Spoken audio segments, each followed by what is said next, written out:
शेरू और हीरा एक ऊंचे पहाड़ पर खेल रहे थे। वहाँ से जंगल और पहाड़ बहुत खूबसूरत दिख रहे थे। अचानक हीरा और शेरू को एक जलता हुआ जंगल दिखाई देता है। हीरा तुरंत शेरू को अपनी पीठ पर लेकर उड़ जाता है और जलते हुए जंगल में पहुँच जाते हैं। जंगल में अफरा तफरी मची हुई है। जंगल के सारे जानवर आग से बचने के लिए इधर उधर भाग रहे हैं। जंगल और जानवरों की ऐसी हालत देखकर शेरू परेशान हो जाता है और हीरा से पूछता है कि अब हम जंगल को कैसे बचाएंगे। हीरा शेरू को बताता है कि तुम टेंशन मत लो, मैं सब ठीक कर दूंगा।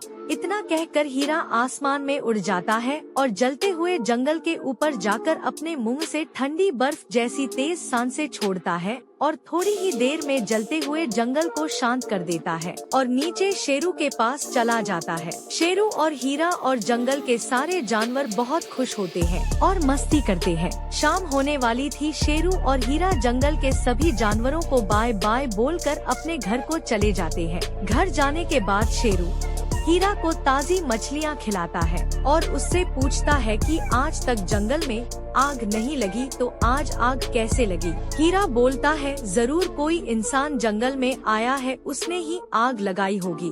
शेरू बोलता है, हीरा तुम बिल्कुल सही बोल रहे हो, हमें आज रात ही जंगल में जाकर पता करना होगा। रात होते ही शेरू और हीरा जंगल में चले जाते हैं और वे देखते हैं कि दो बिजनेसमैन आदमी ने जंगल के बीच में अपना तंबू गाड़ रखा है और वो दोनों किसी फैक्ट्री लगाने की बात कर रहे हैं। शेरू समझ जाता है कि इन दोनों ने ही जंगल को जलाया है ताकि जंगल के जानवर भाग जाएं और ये लोग जंगल को काट कर यहाँ फैक्ट्री लगा सके। शेरू हीरा को बोलता है कि ऐसा मैं बिल्कुल नहीं होने दूंगा, हमें कुछ करना होगा। हीरा बोलता है, मेरे दोस्त तुम बिल्कुल भी टेंशन मत लो, मैं अभी इन्हें यहाँ से भगा देता हूँ।